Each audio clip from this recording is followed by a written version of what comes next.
প্রিয় ভর্তি প্রত্যাশী ভাই বোনেরা, তোমরা অলরেডি বিভিন্ন কোচিংয়ে ভর্তি হয়ে পড়েছো এবং বিভিন্ন কোচিংয়ের লেকচার শিটগুলো হয়তোবা তোমরা পেয়ে গেছো। বেশ অনেকগুলো কোচিংয়ের লেকচার শিটের প্রথম টপিকটি হচ্ছে সেন্টেন্স স্ট্রাকচার।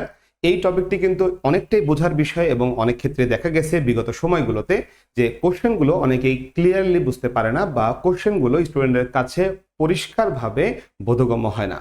সো এই জন্যই কোচিংয়ের ক্লাসগুলি শুরু হওয়ার সাথে সাথেই আমি নিয়ে আসলাম সেন্টেন্স স্ট্রাকচারের একেবারে বেসিক থেকে শুরু করে অ্যাডভান্স পর্যন্ত ক্লাস এবং এই টপিকের উপরে বিগত বছরের কোশ্চেন এবং সম্ভাব্য অন্যান্য সকল কোশ্চেনের সমাধান। সো আমরা আজকের ক্লাসটিতে চলে যেতে চাই। আমাদের টপিকটি হলো সেন্টেন্স স্ট্রাকচার। ফলে যেহেতু এটি সেন্টেন্স স্ট্রাকচার, তাহলে আমাদের প্রথমেই জানতে হবে সেন্টেন্স মানে কি, সেন্টেন্স কাকে বলে এবং সেন্টেন্সের সেই সংজ্ঞার সাথে আমাদের পড়াশোনার সম্পর্কগুলো আসলে কোথায় কোথায় রয়েছে।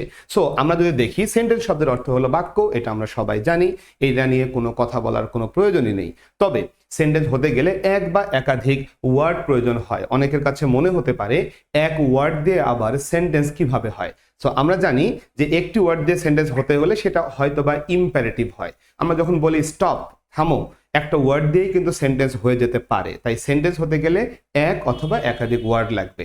এরপরের কথাটা হচ্ছে সেই ওয়ার্ডগুলো কিন্তু একটা নির্দিষ্ট ক্রম মেনটেন করে বসতে হবে। অর্থাৎ ওয়ার্ডগুলোর একটা নির্দিষ্ট সিরিয়াল আছে, একটা ধারাবাহিকতা আছে, সেইটা মেনে বসতে হবে। মূলত এটাই কিন্তু সেন্টেন্স স্ট্রাকচার। অর্থাৎ কোন ওয়ার্ডটি কোথায় বসবে, কার আগে কার পরে কে বসবে, সেই জিনিসটা। অর্থাৎ একাধিক ওয়ার্ড হলেই হবে না, তাদেরকে একটা সিরিয়াল মেনটেন করে বসতে হবে। এবং সর্বশেষ যে কথাটা সেটা হলো যে মনের ভাবটা কিন্তু সম্পূর্ণরূপে প্রকাশ করতে হবে। এই পরিপূর্ণভাবে আমরা সংজ্ঞাটি এভাবে বলতে পারি যে সেন্টেন্স হলো এক বা একাধিক ওয়ার্ড একটা নির্দিষ্ট ধারাবাহিকতা মেনটেন করে বসে মনের ভাব যখন সম্পূর্ণরূপে প্রকাশ করে, তখনই সেটাকে আমরা সেন্টেন্স বলতে পারি।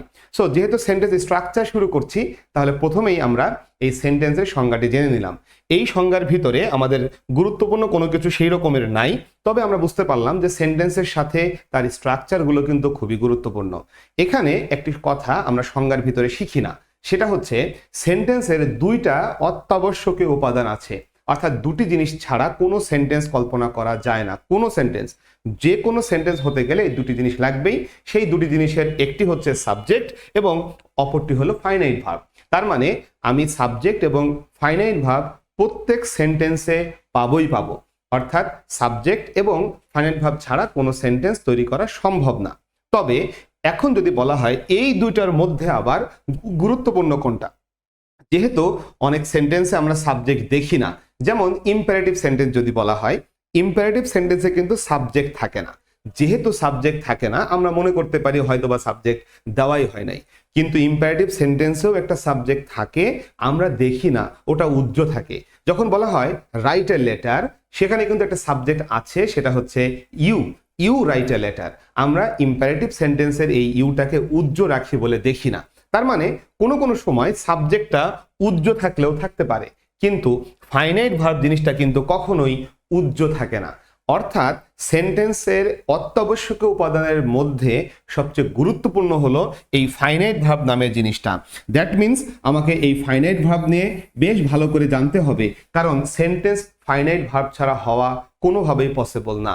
সাবজেক্ট জিনিসটা হয়তো বা উজ্জ্ব থাকতে পারে, কিন্তু ফাইনাইট ভার্ব কিন্তু কখনোই উজ্জ্ব রাখা যাবে না। ঠিক আছে, ওকে। তাহলে এখন আমরা পরবর্তী আলোচনায় চলে যেতে পারি। তাহলে ফাইনাইট ভার্ব জিনিসটা কি, কারণ ফাইনাইট ভার্ব না জানলে সেন্টেন্সের ভিতরে যাওয়া যাচ্ছে না, সেন্টেন্স স্ট্রাকচারের তো প্রশ্নই আসে না। ওকে, এখন চলে আসি ফাইনাইট ভার্বের বাংলাটা হলো সমাপিকা ক্রিয়া। এটা আমরা সবাই জানি, ফাইনাইট ভার্বের বাংলা হলো সমাপিকা ক্রিয়া। সো বাংলা ব্যাকরণে যাকে আমরা সমাপিকা ক্রিয়া বলি, ইংরেজিতে সেটি হলো ফাইনাইট ভার্ব। সো খুবই সহজ বিষয়, তবে এরপরে আরো কিছু কথা আছে। তাহলে সমাপিকা ক্রিয়া মানে কি? সমাপিকা ক্রিয়া মানে হলো যে ক্রিয়াটি বাক্যের অর্থের সমাপ্তি ঘটাবে, যে ক্রিয়াটি বাক্যের অর্থের শেষ করবে, সমাপ্ত করবে, সেই ক্রিয়াটি হচ্ছে সমাপিকা ক্রিয়া। সো এই সংজ্ঞাটা দিয়ে আমরা যদি ফাইনাইট ভার্বকে চিনতে যাই, তাহলে ইংরেজি বাক্যকে বাংলা করতে হবে, বাংলা করে দেখতে হবে কোন ক্রিয়াটি বাক্যের অর্থের সমাপ্তি ঘটালো, সেই ক্রিয়াটির ইংরেজি যেটা সেটা ফাইনাইট ভার্ব হবে। সো আমরা জানি, আমরা সবাই বাংলা করাই কিন্তু অতটা পারদর্শী নই, সেজন্য এই সংজ্ঞাটি আমরা শিখব, কিন্তু বাস্তবিক অর্থে এটা আমরা আসলে ব্যবহার করব না। পরের কথাটা কি? পরের কথাটা হলো যে ক্রিয়াটি টেন্স অনুসারে পরিবর্তিত হয় তার নাম হলো ফাইনাইট ভার্ব। লক্ষ্য করি যে কোনো একটা ইংলিশ বাক্য যখন আমরা বলি, ধরি আই গো টু স্কুল একটা বাক্য, তাহলে এটা কোন টেন্স জিজ্ঞাসা করলে স্টুডেন্টরা বলবে এটা প্রেজেন্ট ইনডেফিনিট টেন্স। কি দেখে বুঝলাম? এই গো ভার্বটাকে দেখে বুঝলাম এটা প্রেজেন্ট ইনডেফিনিট টেন্স। তাহলে এই গো ভার্বটা হলো একটা ফাইনাইট ভার্ব, কারণ সে টেন্সকে প্রকাশ করেছে। আবার যদি বলি I am going to school, তাহলে এটা প্রেজেন্ট কন্টিনিউয়াস টেন্স। কে বলে দিল? গোয়িং বলে দিছে? না, অ্যাম গোয়িং বলে দিয়েছে, এটা প্রেজেন্ট কন্টিনিউয়াস টেন্স। এইভাবে বলতে পারি অ্যাম গোয়িং হলো আমাদের একটি ফাইনাইট ভার্ব। অর্থাৎ যে ভার্ব বা ভার্বের যতটুকু অংশ দেখে আমরা টেন্সটা স্পষ্টভাবে বুঝতে পারি, ওই অংশটুকুই হলো আমাদের ফাইনাইট ভার্ব। ওকে, এই সংজ্ঞাটাও ব্যবহার করতে গেলে আমাদের টেন্স সম্পর্কে একটা বেসিক নলেজ কমপক্ষে থাকাই লাগবে। এরপরে চলে আসি, যে ক্রিয়াটা সাবজেক্ট অনুসারে চেঞ্জ হবে অথবা সাবজেক্টের নাম্বার এবং পার্সন নির্দিষ্ট করে বললে সেইটা অনুযায়ী যে ভার্বটি চেঞ্জ হবে সেইটা হলো একটি ফাইনাইট ভার্ব। অর্থাৎ আমরা অনেকগুলি কথা শুনলাম। ফাইনাইট ভার্বে বাংলা হচ্ছে সমাপিকা ক্রিয়া, যে ক্রিয়াটা বাংলা অর্থ সমাপ্ত করে সেটা সমাপিকা ক্রিয়া, যে ক্রিয়া দেখে আমরা টেন্স চিনে ফেলি সেটা একটা ফাইনাইট ভার্ব, অথবা যে ক্রিয়াটা সাবজেক্ট অনুসারে চেঞ্জ হয়, পরিবর্তিত হয়, সাবজেক্টের নাম্বার পার্সন অনুযায়ী পরিবর্তিত হয়, সেইটার নাম হলো ফাইনাইট ভার্ব। এইটুকু মোটামুটিভাবে আমরা বুঝতে পেরেছি। কিন্তু আমরা যখন উত্তর করব একটু পরে বিভিন্ন কোশ্চেনগুলোর, তখন দেখব যে এই সংজ্ঞাগুলো দিয়ে কাজ করতে যেয়ে আমাদের বেশ কিছু সমস্যা হতে পারে। সেই জন্য আমরা ফাইনাইট ভার্বকে এভাবে না চিনে আমরা যে কাজটি করব সেটা হচ্ছে নন ফাইনাইট ভার্বগুলোকে চিনব। শুধু আইএনজি, শুধু ভি3, টু প্লাস ভার্বের বেস ফর্ম, হ্যাভিং প্লাস ভি3, এই চারটা চেহারা হচ্ছে নন ফাইনাইট ভার্ব। এই চারটা চেহারা হলো নন ফাইনাইট ভার্ব। আর এই চারটার বাইরে যত চেহারা আছে সবগুলো হলো ফাইনাইট ভার্ব। এই চারটা হলো নন ফাইনাইট ভার্ব, আর এই চারটার বাইরে যত চেহারা আছে সবাই কি ভার্ব? Finite verb. আমরা তো ফাইনাইট ভার্বকে চিনতে এসেছিলাম, কিন্তু দেখা গেল নন ফাইনাইট ভার্বের সংখ্যা যেহেতু সীমিত, অল্প কয়েকটা, ফলে আমরা নন ফাইনাইট ভার্বকে চিনবো, আর এর বাইরের অন্য চেহারার যত ভার্ব আছে সবাইকে ফাইনাইট ঘোষণা করব। এখন চলে আসি শুধু আইএনজি মানে কি। শুধু আইএনজি মানে হচ্ছে আমি একটা ভার্বের আইএনজি পেয়েছি, কিন্তু সেই আইএনজির আগে কোনো অক্সিলারি ভার্ব পাইনি। অর্থাৎ আমি আইএনজি পেলাম কিন্তু আইএনজির আগে অক্সিলারি নাই। আমি ভি3 পেলাম, ভি3-র আগে কোনো অক্সিলারি নাই। এভাবে অক্সিলারি ছাড়া জাস্ট একটা আইএনজি, জাস্ট একটা ভি3 যদি পাই, ওটাকে নন ফাইনাইট ঘোষণা করে দেব। কিন্তু টু প্লাস ভার্বের বেস ফর্ম, হ্যাভিং প্লাস ভি3, এরা সবসময় নন ফাইনাইট হবে। এদের সাথে অক্সিলারি আছে কি নাই এর কোনো সম্পর্ক নাই। তাহলে এই চারটা ভার্ব হলো নন ফাইনাইট ভার্ব, আর এই চারটার বাইরে যত ভার্ব আছে সবাই হলো ফাইনাইট ভার্ব। একটা এক্সাম্পল দেখে আমরা এটা ক্লিয়ার হতে পারি। যেমন এখানে একটা বাক্য লেখা আছে, I saw a man walking. তো এখানে এই সটাকে যদি দেখি, সটা হচ্ছে ভার্বের টু ফর্ম। আমরা জানি সি, স, সিন, তাহলে এটা ভার্বের টু ফর্ম। আবার এখানে একটা আইএনজি আছে, তার মানে এটা ভার্বের আইএনজি ফর্ম।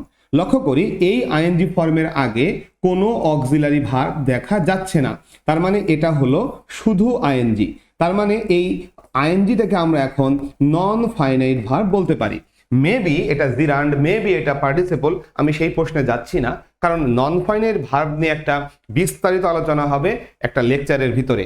আমরা যেটা বলতে চাচ্ছি, শুধু চিনি কে নন ফাইনাইট আর কে ফাইনাইট, কারণ সেন্টেন্স স্ট্রাকচার বুঝতে হলে ফাইনাইট নন ফাইনাইট ভার্বটাকে একেবারে নির্দিষ্টভাবে চিনতে হবে। সো এটা একটা নন ফাইনাইট ভার্ব। অন্যদিকে ভার্বের টু ফর্ম আমাদের তালিকায় ছিল না। আমাদের তালিকায় ছিল শুধু আইএনজি, আমাদের তালিকায় ছিল শুধু ভি3, আমাদের তালিকায় ছিল টু প্লাস ভার্বের বেস ফর্ম, আমাদের তালিকায় ছিল হ্যাভিং প্লাস ভি3। এই চারটার বাইরে আছে এইটা, তাহলে এটা নিশ্চিতভাবেই একটা ফাইনাইট ভার্ব। আশা করি ফাইনাইট ভার্ব এবং নন ফাইনাইট ভার্ব চিনতে আর কোনো সমস্যা হবে না। সো আমাদের কাজ হচ্ছে ফাইনাইট ভার্বগুলোকে চেনা, কারণ ফাইনাইট ভার্ব ছাড়া কোনো সেন্টেন্স হয় না, এমনকি ফাইনাইট ভার্ব ছাড়া কোনো ক্লজও হয়তো হবে না, একটু পরে আমরা শিখব। ফলে বোঝাই গেল যে ফাইনাইট ভার্বের গুরুত্বটা কতটুকু। আশা করে চিনতে পারবো শুধু আইএনজি, শুধু ভি3, হ্যাভিং প্লাস ভি3, টু প্লাস ভার্বের বেস ফর্ম, এই চারটা নন ফাইনাইট ভার্ব। এই চারটার বাইরে যত ভার্ব আছে সবাই হলো ফাইনাইট ভার্ব। ওকে, এবার চলে আসি পরবর্তী যে আলোচনা, সেটা হলো ক্লজ এবং ফ্রেজ। একটা প্রাথমিক আলোচনা নিব আমরা পরবর্তীতে ক্লজ আইডেন্টিফিকেশন শিখবো, ফ্রেজ আইডেন্টিফিকেশন শিখবো, বাট আমরা জাস্ট খালি এখন কনসেপ্ট জানতে চাই যে কাকে আমরা ক্লজ বলি, কাকে আমরা ফ্রেজ বলি। সো প্রথমত ক্লজ নামের যে জিনিসটা, এটা একটা শব্দগুচ্ছ, তার মানে এখানে একের বেশি ওয়ার্ড থাকবে, একের বেশি শব্দ থাকবে। কিন্তু ফ্রেজের ক্ষেত্রে কি এটা ভিন্ন? না, ফ্রেজের ক্ষেত্রেও ভিন্ন না, ফ্রেজের ক্ষেত্রেও কিন্তু একাধিক ওয়ার্ড থাকবে, মানে ওটাও একটা শব্দগুচ্ছ। তাহলে এই দুটোর ভিতরে আসলে কোনো পার্থক্য দেখা যাচ্ছে না, কমপক্ষে চেহারা শুরুতে। অর্থাৎ ক্লজও কয়েকটা ওয়ার্ড দিয়ে তৈরি হবে একসাথে মিলে, ফ্রেজও কিন্তু কয়েকটা ওয়ার্ড একসাথে মিলে তৈরি হবে। পার্থক্য শুরু হলো এর পরের থেকে। ক্লজ হতে গেলে তার মধ্যে কি থাকবে? সাবজেক্ট থাকবে। ফ্রেজ হতে গেলে এর মধ্যে সাবজেক্ট থাকবে না। অর্থাৎ ক্লজ হতে গেলে সাবজেক্ট আছে, ফ্রেজ হতে গেলে সাবজেক্ট নাই। ক্লজ হতে গেলে ফাইনাইট ভার্ব আছে, কিন্তু ফ্রেজ হতে গেলে ফাইনাইট ভার্ব নাই। এখানে আবার সেই একই কথা আসলো, কোনো কোনো সময় দেখা যাবে যে ক্লজের মধ্যে এই সাবজেক্টটা উজ্জ আছে, আমরা দেখতেছি না। ওই যে বললাম ইম্পারেটিভ হলে উজ্জ থাকে, আরো কয়েকটা জায়গায় দেখবো যে ক্লজের মধ্যে আরো কয়েক জায়গায় উজ্জ থাকতে পারে, মানে আছে বাট আমাদের চোখে ধরা পড়তেছে না। সো এই সাবজেক্টের চাইতে বরং এখানেও গুরুত্বপূর্ণ হলো ফাইনাইট ভার্ব। তার মানে ক্লজ হতে গেলে তার মধ্যে অবশ্যই কি থাকবে? ফাইনাইট ভার্ব থাকবে, আমরা চোখে দেখবো একটা ফাইনাইট ভার্ব আছে। ফ্রেজ হতে গেলে আমরা দেখবো সেখানে কোনো ফাইনাইট ভার্ব নেই। আর সাবজেক্টের বিষয়টা ওই যে বললাম, আরো একবার বলি যে অনেক সময় ক্লজের মধ্যে সাবজেক্ট থাকে, কিন্তু আমরা হয়তো বা এট এ গ্ল্যান্স দেখা বুঝতে পারি না। সো এই জন্য আমরা বলবো ক্লজ এমন একটা বাক্যের অংশ যেটা শব্দগুচ্ছ আর কি, কতগুলো শব্দ মিলে হবে, কিন্তু সেখানে কোনো ফাইনাইট ভার্ব থাকবে না, অবশ্যই সাবজেক্ট। দুঃখিত, ক্লজ হলো এমন একটা অংশ যেটা শব্দগুচ্ছ হবে এবং তার ভিতরে সাবজেক্ট এবং ফাইনাইট ভার্ব থাকবে। কিন্তু ফ্রেজ যদি হয় তাহলে এর মধ্যে কিন্তু সাবজেক্ট এবং ফাইনাইট ভার্ব থাকবে না। সাবজেক্টকে যেহেতু সব সময় দেখি না, তাই আমরা বলবো ক্লজ হওয়ার আবশ্যিক শর্ত হলো ফাইনাইট ভার্ব অবশ্যই থাকতে হবে। দেন এরপরে চলে আসি পরের যে কনসেপ্টটা, সেটা হলো আমরা ক্লাসিফিকেশন শিখবো ক্লজের। ক্লজ আসলে কত প্রকার। সো ক্লজকে যদি আমরা ক্লাসিফাই করি, ক্লজকে আমরা 3 ভাগে ভাগ করতে পারি। তার মধ্যে প্রথমটা হচ্ছে প্রিন্সিপাল ক্লজ। প্রিন্সিপাল ক্লজকে আমরা কখনো কখনো মেইন ক্লজ বলি, কখনো কখনো ইন্ডিপেন্ডেন্ট ক্লজ বলি। সো যার নাম প্রিন্সিপাল ক্লজ তারই নাম কিন্তু ইন্ডিপেন্ডেন্ট ক্লজ। ওকে, সো প্রিন্সিপাল ক্লজ কোনটা? আমরা যে সংজ্ঞাটা শিখেছি সেটা হলো এইরকম যে একটা সেন্টেন্স থেকে যে ক্লজকে আলাদা করে ফেললে সে পরিপূর্ণ অর্থ প্রকাশ করতে পারে, তার মানে অর্থ প্রকাশ করার জন্য সে অন্য কোনো ক্লজের উপরে নির্ভর করে না, তারই নাম হলো প্রিন্সিপাল ক্লজ। আমি আবারও বলতেছি, একটা সেন্টেন্স থেকে যদি একটা ক্লজকে আলাদা করে ফেলি, আলাদা করে ফেলার পরেও সে যদি পরিপূর্ণ অর্থ দেয় তাহলে তাকে আমরা প্রিন্সিপাল ক্লজ বলি। এই সংজ্ঞাটি আমরা শিখি, তবে এই সম্পর্কে একটু পরে আরো কথা বলবো। সাবঅর্ডিনেট ক্লজ হচ্ছে প্রিন্সিপাল ক্লজের উপরে নির্ভরশীল। এর মানে আমরা যদি একটা সেন্টেন্স থেকে সাবঅর্ডিনেট ক্লজকে আলাদা করে বাংলা করার চেষ্টা করি, অর্থ করার চেষ্টা করি, দেখা যাবে যে সাবঅর্ডিনেট ক্লজ একা একা অর্থ প্রকাশ করতে পারে না, সে অর্থ প্রকাশ করার জন্য নির্ভর করে প্রিন্সিপাল ক্লজের উপরে। সো এই দুটা কনসেপ্টকে আমরা আরেকটু ক্লিয়ার করব, যাতে আমরা দেখাই বুঝতে পারি এটা প্রিন্সিপাল ক্লজ, এটা সাবঅর্ডিনেট ক্লজ। সো একটু পরে সেটা নিয়ে আসছি, আগে প্রকারভেদটা দেখে নেই। 3 নম্বর যে প্রকারটা, তার নাম হচ্ছে কোঅর্ডিনেট ক্লজ। কোঅর্ডিনেট ক্লজটা কি? কোঅর্ডিনেট ক্লজ হচ্ছে যখন একই ধরনের দুইটা ক্লজ, মানে দুইটা প্রিন্সিপাল ক্লজ বা দুইটা সাবঅর্ডিনেট ক্লজ কোঅর্ডিনেটিং কনজাংশন দিয়ে যুক্ত হবে। প্রশ্ন আসতে পারে আমাদের মনে যে কোঅর্ডিনেটিং কনজাংশন আবার কি। সো এটা নিয়েও কথা হবে, জাস্ট এইটুকু এখন শুনে রাখি যে দুইটা সমধর্মী ক্লজ, মানে দুইটা প্রিন্সিপাল ক্লজও হইতে পারে, দুইটা সাবঅর্ডিনেট ক্লজও হইতে পারে, যুক্ত হবে একটা কনজাংশন দিয়ে। সেই কনজাংশনের নামটা কি? কনজাংশনের নাম হচ্ছে কোঅর্ডিনেটিং কনজাংশন। তখন ওই ক্লজ দুটোকে আমরা বলবো কোঅর্ডিনেট ক্লজ। তাহলে আমরা শিখে ফেললাম ক্লজ হচ্ছে 3 প্রকার, একটার নাম প্রিন্সিপাল ক্লজ, একটার নাম সাবঅর্ডিনেট ক্লজ এবং আরেকটার নাম হচ্ছে কোঅর্ডিনেট ক্লজ। এখন আমরা বলছি যে প্রিন্সিপাল এবং সাবঅর্ডিনেট ক্লজ চেনাচেনির যে বিষয়টা, বাক্য থেকে আলাদা করে অর্থ প্রকাশ করে কিনা এইগুলো চেক করা যথেষ্ট ঝামেলার। সো আমরা যে কাজটি করব, কয়েকটা উদাহরণ দেখে বোঝার চেষ্টা করব যে কিভাবে প্রিন্সিপাল ক্লজ এবং সাবঅর্ডিনেট ক্লজকে আলাদা করে চিনতে পারি, দেখাই চিনতে পারি। সো এখানে একটা বাক্য দেখি, I know the man who came here. এই যে হু যে জিনিসটা, এটাকে আমরা বলতেছি ক্লজ মার্কার, এটাকে আমরা বলতেছি ক্লজ মার্কার। এখন অনেকের মনে প্রশ্ন আসবে যে ভাই ক্লজ মার্কার জিনিসটা আবার কি?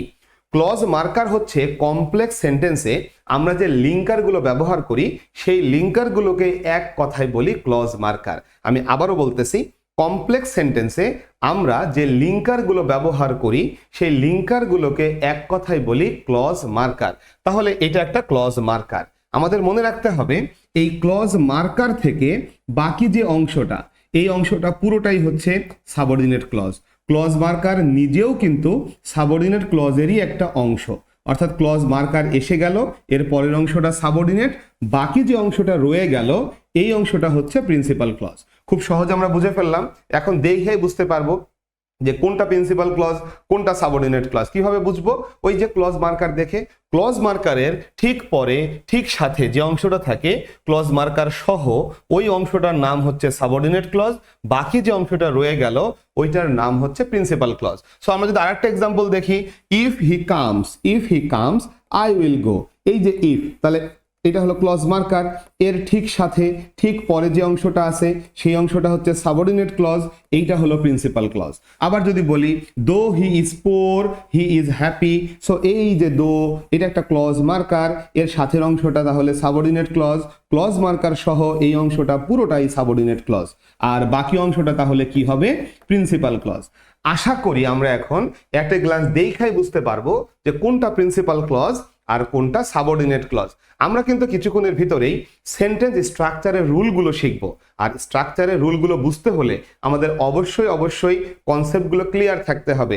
ক্লজের কনসেপ্ট অথবা ফ্রেজের কনসেপ্ট অথবা কোনটা প্রিন্সিপাল ক্লজ কোনটা সাবঅর্ডিনেট ক্লজ, এই বিষয়গুলো ক্লিয়ার না হয়ে আমরা যদি ডাইরেক্ট রুলে চলে যাই তাহলে অনেক ক্ষেত্রে কোশ্চেন সলভের সময় সমস্যা হবে। সো আমি যে কথাগুলো বলছি একটু মাথায় গেঁথে নিতে হবে, তাহলে কোশ্চেন সলভের যে ভিডিওগুলো আমরা সামনে দিব সেখানে কিন্তু এই রুলগুলোই ব্যবহার করা হবে। সো একটু মাথায় নিতে হবে যে প্রিন্সিপাল ক্লজ এর শুরুতে কোনো ক্লজ মার্কার থাকে না, যে ক্লজ শুরু হয় ক্লজ মার্কার দিয়ে তারই নাম হচ্ছে সাবঅর্ডিনেট ক্লজ। যে ক্লজ শুরুতে কোনো ক্লজ মার্কার থাকে না তার নাম হচ্ছে প্রিন্সিপাল ক্লজ। ওকে, সো এখন চলে আসি এর পরের কথাটাই। পরবর্তী বিষয়টা হলো ক্লজ মার্কার। তাহলে আমরা যদি ক্লজ মার্কারগুলোকে ঠিক মতন না চিনি তাহলে তো আমরা ক্লজকে ঠিক মতন চিনতে পারবো না। তাহলে ক্লজ চিনতে হলে আমাদের অবশ্যই কি লাগবে? ক্লজ মার্কার লাগবে। সো ক্লজ মার্কার কোনগুলো? ক্লজ মার্কার চেনা খুবই সহজ। আমি আগেও বলছি যে কমপ্লেক্স সেন্টেন্সের যত লিঙ্কার আছে এরা সবাই কিন্তু ক্লজ মার্কার। এখন সবগুলো লিঙ্কার আমাদের পক্ষে মনে রাখা হয়তো বা কঠিন হতে পারে, সো আমি একটু এখানে কয়েকটা লিখে দিয়েছি।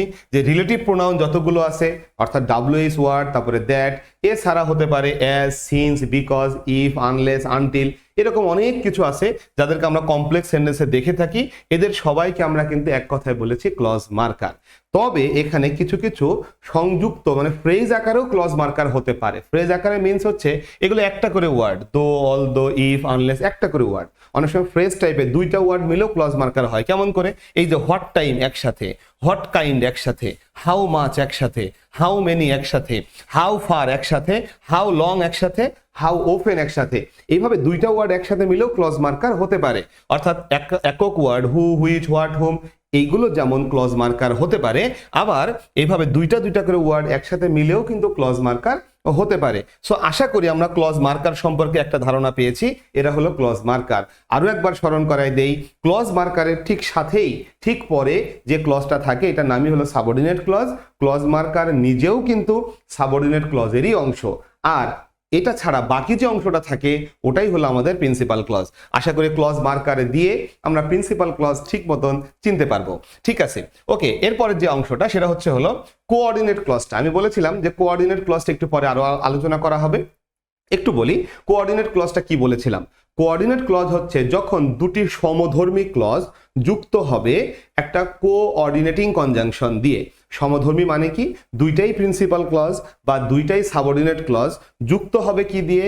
যুক্ত হবে একটা কোঅর্ডিনেটিং কনজাংশন দিয়ে, তখন সেটাকে আমরা বলি একটা কোঅর্ডিনেট ক্লজ। অর্থাৎ এই দুইটা ক্লজ হলো এক একটা কোঅর্ডিনেট ক্লজ। এখন কথা হলো যে কোঅর্ডিনেটিং কনজাংশন এইগুলো আবার কারা? এগুলো মনে রাখতে হলে আমরা একটু পরে সেটা নিয়ে শর্টকাট দেখবো, তবে এখন একটা এক্সাম্পল আগে দেখে নেই। He is poor but he is happy. So এই যে বাট, সে কি করলো? সে এই পাশে একটা প্রিন্সিপাল ক্লজ, এই পাশে একটা প্রিন্সিপাল ক্লজকে যুক্ত করেছে। সুতরাং এই বাটকে আমরা বলতে পারি কোঅর্ডিনেটিং কনজাংশন, এবং এই দুইটা ক্লজ হচ্ছে একটা কোঅর্ডিনেট ক্লজ। তার মানে এটাও একটা কোঅর্ডিনেট ক্লজ, এটাও একটা কি কোঅর্ডিনেট ক্লজ। ওকে, এই বাক্যটি একটু লক্ষ্য করি, I know the man who came here and who helped me. এখানে অ্যান্ড একটা কোঅর্ডিনেটিং কনজাংশন, সে কিন্তু দুইটা সাবঅর্ডিনেট ক্লজকে যুক্ত করেছে। এই দুইটা ক্লজ যেহেতু দুইটাই সাবঅর্ডিনেট, তাহলে এই দুইটা ক্লজই কিন্তু হবে হচ্ছে একটা কোঅর্ডিনেট ক্লজ, কারণ এই দুইটা ক্লজ যুক্ত হয়েছে, দুইটা সমধর্মী ক্লজ যুক্ত হয়েছে একটা কোঅর্ডিনেটিং কনজাংশন দিয়ে। আশা করি আমার কথাগুলো বুঝতে পারছি। কোঅর্ডিনেট ক্লজ হচ্ছে যখন দুইটি সমধর্মী ক্লজ কোঅর্ডিনেটিং কনজাংশন দিয়ে যুক্ত হয়, তখন সেই দুইটা ক্লজকে আমরা বলি কোঅর্ডিনেট ক্লজ। এখানে সমধর্মী ক্লজ দুইটাই প্রিন্সিপাল ক্লজ হতে পারে, সমধর্মী ক্লজ দুইটাই সাবঅর্ডিনেট ক্লজও হতে পারে। আশা করি আমরা বুঝতে পারছি যে মূল বিষয়টা হলো এই কোঅর্ডিনেটিং কনজাংশন। তাহলে আমাদের অবশ্যই কোঅর্ডিনেটিং কনজাংশনগুলোকে চিনতে হবে। সো এখন কোঅর্ডিনেট কনজাংশনগুলো কিভাবে চিনব? প্রথমত আমরা এভাবে একটা শর্টকাট পড়তে পারি, ফ্যান বয়েজ। কোঅর্ডিনেটিং কনজাংশনগুলোকে মনে রাখার জন্য আমরা একটা শর্টকাট পড়তে পারি, fan boys, FANBOYS, fan boys. So F তে কি হবে? এফ তে হলো ফর, এ তে হলো এন্ড, এন তে হলো নর, বি তে হলো বাট, ও তে হলো অর অথবা আদারওয়াইজ, ওয়াই তে হলো ইয়েট এবং এস তে হলো সো এই ফ্যান বয়েজ মনে রাখলেই আমরা সবগুলো কোঅর্ডিনেটিং কনজাংশনগুলোকে চিনতে পারবো। আর এই কনজাংশনগুলো যখন দুইটা সমধর্মী ক্লজকে যুক্ত করবে, তখন আমরা সেই দুইটা ক্লজকে বলবো কোঅর্ডিনেট ক্লজ। আশা করি কোঅর্ডিনেট ক্লজ চিনতে কোনো সমস্যা হবে না। জাস্ট মনে রাখতে হবে ফ্যান বয়েজ, FANBOYS, এরা হচ্ছে কোঅর্ডিনেটিং কনজাংশন।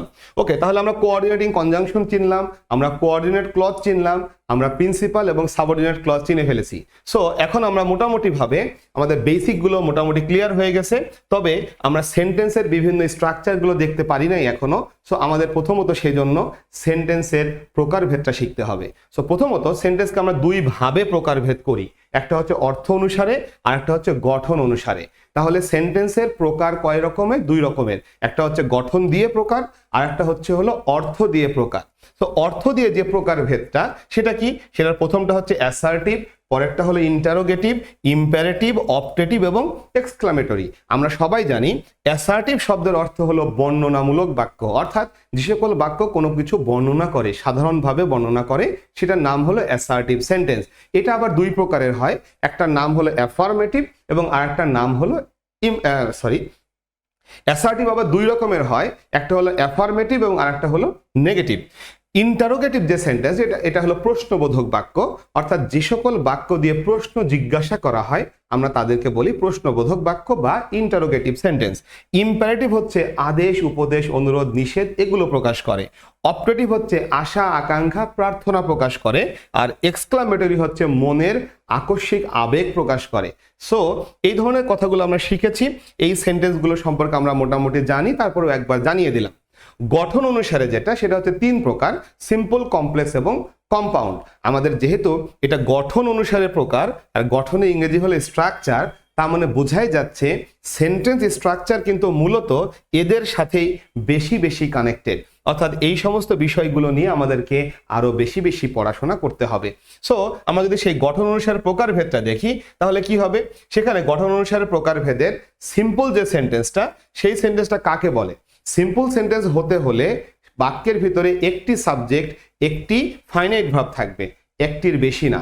একটি সাবজেক্ট, একটি ফাইনাইট ভার্ব, তার নাম হচ্ছে সিম্পল সেন্টেন্স। একটি সাবজেক্ট, একটি ফাইনাইট ভার্ব, তার নাম হলো সিম্পল সেন্টেন্স।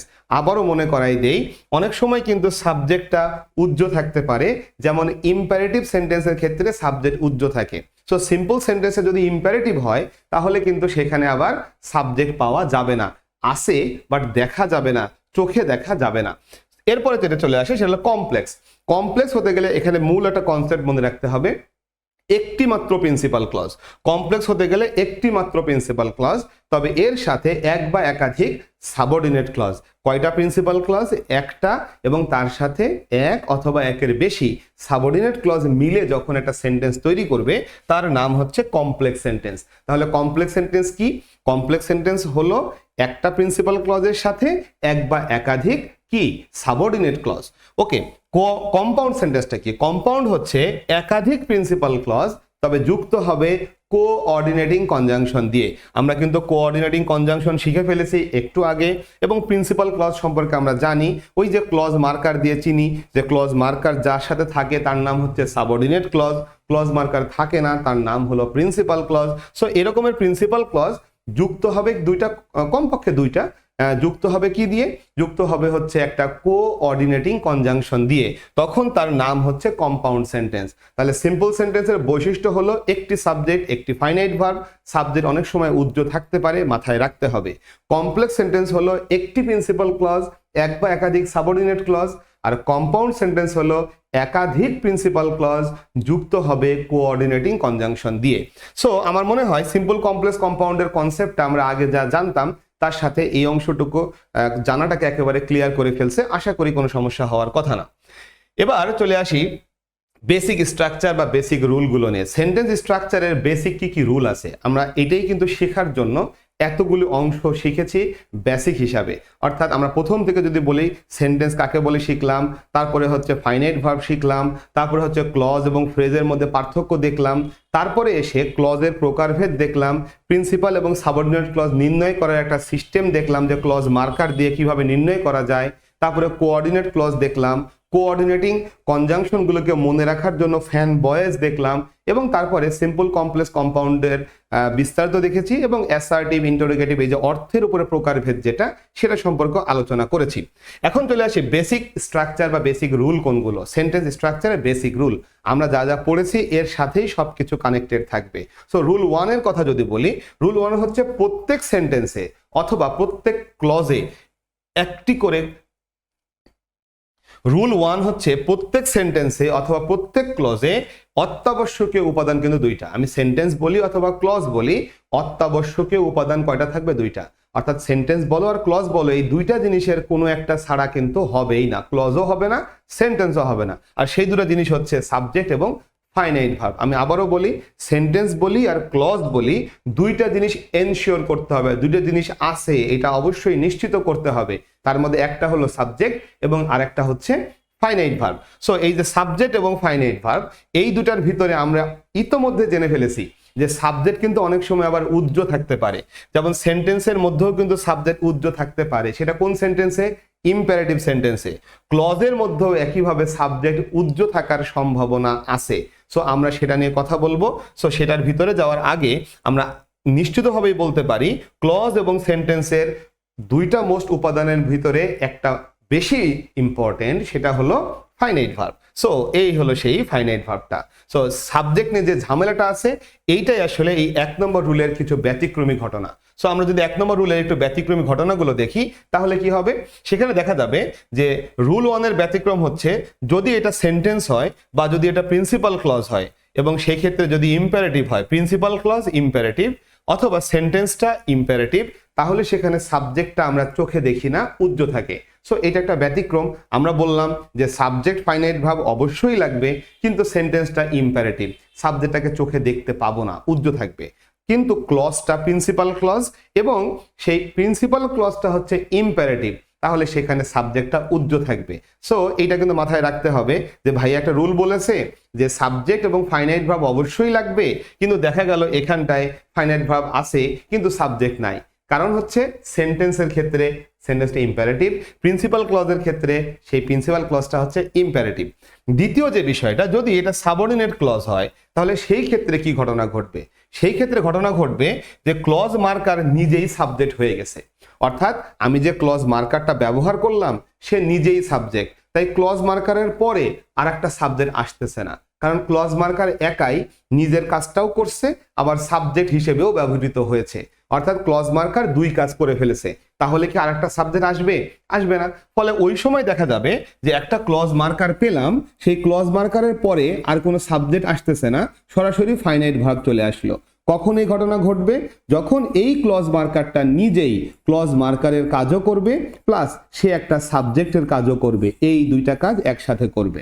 এখন মনে হতে পারে ভাই আমরা তো অনেকগুলো ক্লজ মার্কার শিখে আসলাম, দেখে আসলাম, সেখানে আবার ফ্রেজ আকারেও ক্লজ মার্কার দেখে আসলাম, তাহলে সাবজেক্ট হিসেবে কোন কোন ক্লজ মার্কার ব্যবহৃত হতে পারে? এখন আমাদের মনে প্রশ্নটা আসতে পারে।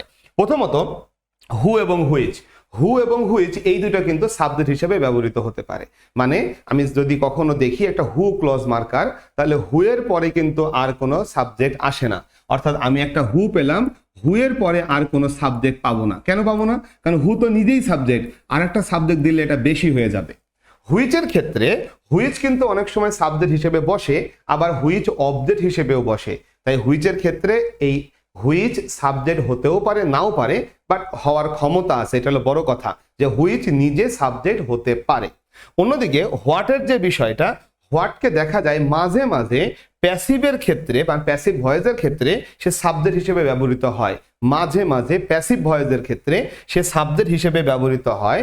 আর দ্যাট যেটা আছে, এইটা সাবজেক্ট হতে পারে যদি দ্যাটের আগে কোনো নাউন থাকে। তাহলে তার মানে এই যে এখানে চারটা জিনিসের সাবজেক্ট হিসেবে ব্যবহার হওয়ার ক্ষমতা আছে। হু সবসময় সাবজেক্ট হিসেবে ব্যবহৃত হয়, হুইচ সাবজেক্ট হিসেবে ব্যবহৃত হয়, আবার অবজেক্ট হিসেবেও ব্যবহৃত হয়। হোয়াট এবং দ্যাট এই দুটার ক্ষেত্রে আমাদের মনে রাখতে হবে, হোয়াট সাবজেক্ট হয় খুবই কম, খুবই রেয়ার, তবে সেটা প্যাসিভ ভয়েসের ক্ষেত্রে। আর দ্যাট সাবজেক্ট হয় যখন দ্যাটের আগে একটা নাউন থাকে তখন। তবে এই চারটার বাইরে আর যত ক্লজ মার্কার আছে, এদের কারোর সাবজেক্ট হওয়ার ক্ষমতা নেই। আমি আবারও বলতেছি, এই চারটা জিনিসের বাইরে যারা আছে, যে ক্লজ মার্কারগুলো আছে, এদের সাবজেক্ট হওয়ার কোনো ক্ষমতা নেই। যেমন আমি যদি একটা ইফ একটা ক্লজ মার্কার হিসাবে নেই, তাহলে ইফের পরে আমাকে অবশ্যই সাবজেক্ট দিতে হবে, কারণ ইফের তো সাবজেক্ট হওয়ার ক্ষমতা নেই। আমি যদি দো একটা ক্লজ মার্কার নেই, তাহলে দোয়ের পরে অবশ্যই একটা সাবজেক্ট দিতে হবে, কারণ দোয়ের তো সাবজেক্ট হওয়ার ক্ষমতা নেই। আশা করি আমার কথাটা বুঝাতে পারছি। এই চারটার সাবজেক্ট হওয়ার ক্ষমতা আছে, তবে এই দুটার আবার শর্ত সাপেক্ষে ক্ষমতা আছে। আর হুইচ হচ্ছে সাবজেক্ট অবজেক্ট দুইটাই হতে পারে, বাক্য বুঝে আমাদের সেটা বের করতে হবে। তাহলে এইটা হলো 1 নম্বর রুলের ব্যতিক্রম। 1 নম্বর রুল হচ্ছে প্রত্যেক সেন্টেন্সের অবশ্যই অবশ্যই সাবজেক্ট এবং ফাইনাইট ভার্ব লাগবে, এই দুটো অত্যাবশ্যকীয় উপাদান। কিন্তু দেখা গেল যে সেন্টেন্সটা ইম্পারেটিভ, তাহলে সাবজেক্ট সেখানে দেখবো না আমরা। প্রিন্সিপাল ক্লজটা ইম্পারেটিভ, আমরা সেখানে সাবজেক্টটাকে দেখব না। আর সাবঅর্ডিনেট ক্লজের ক্ষেত্রে ক্লজ মার্কারটা নিজেই সাবজেক্ট হয়ে গেছে, তাই আরেকটা সাবজেক্ট সেখানে আসবে না, ক্লজ মার্কারই সেই কাজটা করে ফেলবে। আর এই ক্লজ মার্কার সাবজেক্ট হতে পারে এরকম ক্ষমতা আছে মাত্র 4টা ক্লজ মার্কারের। আশা করি আমরা বিষয়টা বুঝতে পারছি। উত্তর করার সময় এগুলো কিভাবে লাগে আমি সেটা কোশ্চেন সলভের সময় দেখিয়ে দেব। এবার যদি চলে আসি 2 নম্বর রুলটাতে। 2 নম্বর রুলটা হচ্ছে, যদি কোনো সেন্টেন্সে আমরা দেখি যে ফাইনাইট ভার্বের সংখ্যা 1-এর বেশি হয়ে গেছে, কোনো সেন্টেন্সে দেখলাম ফাইনাইট ভার্বের সংখ্যা কি হয়েছে, 1-এর বেশি হয়ে গেছে, তার মানে এই সেন্টেন্সটি কিন্তু আর সিম্পল না। কারণ সিম্পল সেন্টেন্সের বৈশিষ্ট্য হলো একটি সাবজেক্ট একটি ফাইনাইট ভার্ব। এখন আমার ফাইনাইট ভার্ব হয়ে গেছে 1-এর বেশি, আমি তখন ঘোষণা করব যে এই বাক্যটি এখন সিম্পল নাই, হয় সে কমপ্লেক্স হবে এখন, না হয় সে কম্পাউন্ড হবে। এখন কমপ্লেক্স হবে না কম্পাউন্ড হবে, এটা ডিপেন্ড করবে অর্থের উপরে এবং বাক্যের মধ্যে কোন ধরনের লিঙ্কার ব্যবহৃত হয়েছে। আমি যদি দেখি ক্লজ মার্কার ব্যবহৃত হয়েছে, হু, হুইচ, হোয়াট, হুম এগুলো, তাহলে সেটা কমপ্লেক্স সেন্টেন্স। আর যদি দেখি অ্যান্ড, অর, বাটের মতন কোঅর্ডিনেটিং কনজাংশন ব্যবহৃত হয়েছে, তাহলে এটা কিন্তু হবে একটা কম্পাউন্ড সেন্টেন্স। অর্থাৎ আমরা লিঙ্কার দিয়ে তখন ডিসাইড করব যে এটা কমপ্লেক্স নাকি কম্পাউন্ড, কিন্তু সে সিম্পল হবে না এটা নিশ্চিত, কারণ ফাইনাইট ভার্ব আছে 1-এর বেশি। এবার চলে আসি রুল নাম্বার 3-তে। রুল নাম্বার 3-তে কি বলতেছে? রুল নাম্বার 3 বলতেছে যে এই যে কমপ্লেক্স হয়ে গেল, এই কমপ্লেক্স সেন্টেন্সে আমরা জানি ক্লজ মার্কার থাকে। সো সেই ক্লজ মার্কারের সাথে ফাইনাইট ভার্বের একটা সরাসরি সম্পর্ক আছে। ক্লজ মার্কারের সাথে ফাইনাইট ভার্বের একটা কি আছে? সরাসরি সম্পর্ক আছে। তো সম্পর্কটা কি? সম্পর্কটা হচ্ছে এরকম যে একটা সেন্টেন্সে যদি ফাইনাইট ভার্ব হয় 2টি, তাহলে সেখানে ক্লজ মার্কার থাকবে 1টি। অর্থাৎ ক্লজ মার্কার যদি 1টি হয়, ফাইনাইট ভার্ব হবে 2টি। সোজাভাবে বললে ক্লজ মার্কার যতগুলো হবে, ফাইনাইট ভার্বের সংখ্যা হবে তার চেয়ে একটা বেশি। অর্থাৎ আমি এভাবে সমীকরণ আকারে লিখতে পারি, ফাইনাইট ভার্বের সংখ্যা হলো ক্লজ মার্কারের সংখ্যার চেয়ে 1 বেশি। ফাইনাইট ভার্বের সংখ্যা হলো ক্লজ মার্কারের সংখ্যার চেয়ে একটা বেশি। অথবা বলতে পারি যে ক্লজ মার্কারের সংখ্যা হলো ফাইনাইট ভার্বের চেয়ে একটা কম। আমার কথাটা যদি বুঝতে সমস্যা হয়, একটা সেন্টেন্সে হু আছে, তাহলে ক্লজ মার্কার কয়টা আছে? একটা। তাহলে ওই বাক্যটায় ফাইনাইট ভার্ব কয়টা থাকবে? 2টা। উল্টাভাবে বলি, একটা সেন্টেন্সে 2টা ফাইনাইট ভার্ব আছে, তাহলে ওই বাক্যে অবশ্যই একটা ক্লজ মার্কার থাকতে হবে। আমি আবারও বলতেছি, একটা ক্লজ মার্কার আছে হু, তাহলে ওই বাক্যে 2টা ফাইনাইট ভার্ব থাকতে হবে। উল্টাভাবে বললে একটা সেন্টেন্সে দুইটা ফাইনাইট ভার্ব আছে, তাহলে একটা ক্লজ মার্কার থাকতে হবে। সো ক্লজ মার্কারের সংখ্যা হচ্ছে ফাইনাইট ভার্বের সংখ্যা থেকে 1 বিয়োগ করলে যা হয় তাই। এখন যদি সিম্পল সেন্টেন্স হয়, তাহলে সিম্পল সেন্টেন্সে ফাইনাইট ভার্বের সংখ্যা কত? 0। তাহলে আমি যদি সিম্পল সেন্টেন্সে ফাইনাইট ভার্বের সংখ্যা কত? 1। তাহলে 1 থেকে যদি 1 বিয়োগ দেই তাহলে ক্লজ মার্কারের সংখ্যা কত হবে? 0। তার মানে বোঝাই গেল যে ক্লজ মার্কার কিন্তু সেখানে লাগবে না। আর এই জন্যই কিন্তু সিম্পল সেন্টেন্সে কোনো ক্লজ মার্কার নেই। অর্থাৎ একটা সেন্টেন্সে ক্লজ মার্কার লাগবে নাকি লাগবে না, এইটা আমরা ফাইনাইট ভার্বের সংখ্যা দিয়ে বের করব। ফাইনাইট ভার্বের সংখ্যা যদি 1 হয় লাগবে না, ফাইনাইট ভার্বের সংখ্যা যদি 2 হয় তাহলে একটা লাগবে, ফাইনাইট ভার্বের সংখ্যা যদি 3 হয় তাহলে 2টা লাগবে। মানে যতগুলো ফাইনাইট ভার্ব ক্লজ মার্কার তার চেয়ে একটা কম লাগবে। অর্থাৎ ফাইনাইট ভার্বের সংখ্যা আগে বের করব, বের করে সেখান থেকে 1 বিয়োগ করলে বোঝা যাবে যে এই বাক্যতে কয়টা ক্লজ মার্কার লাগবে। সো এই রুলটি আমরা মোটামুটি ভাবে একটু ভালো করে গুরুত্ব দিয়ে দেখব, কারণ উত্তর করার সময় এই রুলটি ছাড়া কিন্তু উত্তর করা সম্ভব হবে না। সো এরপরে চলে আসি পরবর্তী যে বেসিক রুলটি, সেটা হচ্ছে এরকম যে সাবঅর্ডিনেট যে ক্লজটি আছে সেটা কিন্তু সবসময় অ্যাসার্টিভ হবে। অর্থাৎ সাবঅর্ডিনেট ক্লজে ক্লজ মার্কারের পরে আসবে সাবজেক্ট, তারপরে আসবে ফাইনাইট ভার্ব। কখনোই সাবজেক্টের আগে ভার্ব আসতে পারবে না। অর্থাৎ আমি আবারও বলতেছি, subordinate clause always assertive, subordinate clause always assertive. তার মানে সাবঅর্ডিনেট ক্লজটা শুরু হবে ক্লজ মার্কার দিয়ে, তারপরে আসবে সাবজেক্ট, তারপরে আসবে ফাইনাইট ভার্ব। সাবজেক্টের আগে কোনোভাবেই কোনো অক্সিলারি বা প্রিন্সিপাল ভার্ব আসতে পারবে না। যদি কোনো প্রশ্নকে আমরা সাবঅর্ডিনেট ক্লজ বানাই তাতেও সেই একই কথা, প্রশ্নটিকে অ্যাসার্টিভ বানায়ে আমাকে যুক্ত করতে হবে। এই ধরনের বিষয়কে আমরা বলি এমবেডেড কোশ্চেন। অর্থাৎ একটা প্রশ্নকে সাবঅর্ডিনেট ক্লজ বানাই দিলাম, সে কি হয়ে গেল? এমবেডেড প্রশ্ন হয়ে গেল। সো আমার মনে হয় এই কথাটাকে এত কিছু দেখে অনেকের ভয় লাগতে পারে। আমি একবারে সংক্ষেপে যদি বলি, বিষয়টাকে এইভাবে মনে রাখতে হবে যে একটা সাবঅর্ডিনেট ক্লজ যদি হয় তাহলে সেখানে শুরু হবে ক্লজ মার্কার দিয়ে, তারপরে হবে সাবজেক্ট, তারপরে হবে ফাইনাইট ভার্ব। সেটা প্রশ্ন নাকি প্রশ্ন না এইগুলো আমার ভাবার দরকার নাই। এটা একটা সাবঅর্ডিনেট ক্লজ, প্রথমে কি হবে? ক্লজ মার্কার, তারপরে কি হবে? সাবজেক্ট, তারপরে কি হবে? Finite verb. এখন এই ক্লজ মার্কার যদি নিজেই সাবজেক্ট হয় তাহলে ক্লজ মার্কার, তারপরে কি? Finite verb. তখন আর সাবজেক্টকে আলাদা করে দিতে হবে না, কারণ ক্লজ মার্কার নিজেই সাবজেক্ট। সো এইটুকু যদি মনে রাখি তাতেই আমার চলে যে একটা সাবঅর্ডিনেট ক্লজ সবসময় clause marker subject verb, clause marker subject verb, তাতেই আমাদের হয়ে যাবে। সো এখন আমি যদি একটা কমপ্লেক্স সেন্টেন্সের কথা বলি, যে কমপ্লেক্স সেন্টেন্সের শেষে আমি চিহ্নটা কোথা থেকে দিব, মানে চিহ্নটা কি হবে? ফুল স্টপ হবে নাকি প্রশ্নবোধক হবে? মনে রাখতে হবে একটা কমপ্লেক্স সেন্টেন্সের শেষের চিহ্নটা প্রিন্সিপাল ক্লজ অনুযায়ী হয়। কমপ্লেক্স সেন্টেন্সের শেষের চিহ্নটা প্রিন্সিপাল ক্লজ অনুযায়ী হয়। অর্থাৎ প্রিন্সিপাল ক্লজ যদি অ্যাসার্টিভ হয় তাহলে কমপ্লেক্স সেন্টেন্সটার শেষে ফুল স্টপ হবে।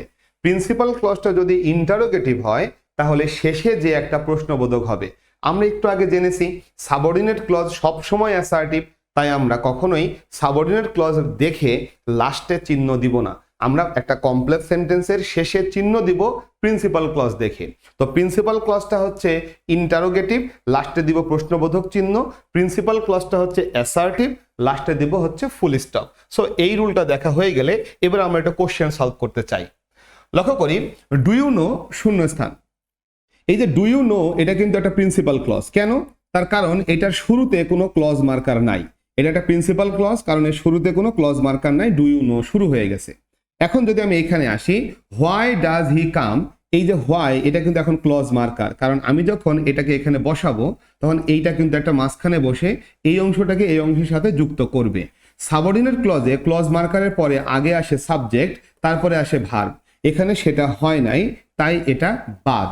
চলে আসি এখানে ক্লজ মার্কার, তারপরে সাবজেক্ট, তারপরে ভার্ব। হ্যাঁ, এটা হতে পারে, রেখে দিলাম ক্লজ মার্কার সাবজেক্ট, এবার ভার্ব রেখে দিলাম। বাট এই দুটা দেখতে যে তখন আমাদের চোখে পড়লো হি এর সাথে কামস হয়, কিন্তু এখানে তো কাম লেখা, তার মানে এটাকে এবার বাদ দিলাম। এবার হোয়াই হি কামস এবং হোয়াই হি কামস দুটো একেবারেই সেম, পার্থক্য হলো চিহ্নটা আসলে কি হবে, শেষের চিহ্নটা কি হবে। প্রিন্সিপাল ক্লজটা যেহেতু প্রশ্নবোধক, তাহলে শেষের চিহ্নটা হবে প্রশ্নবোধক।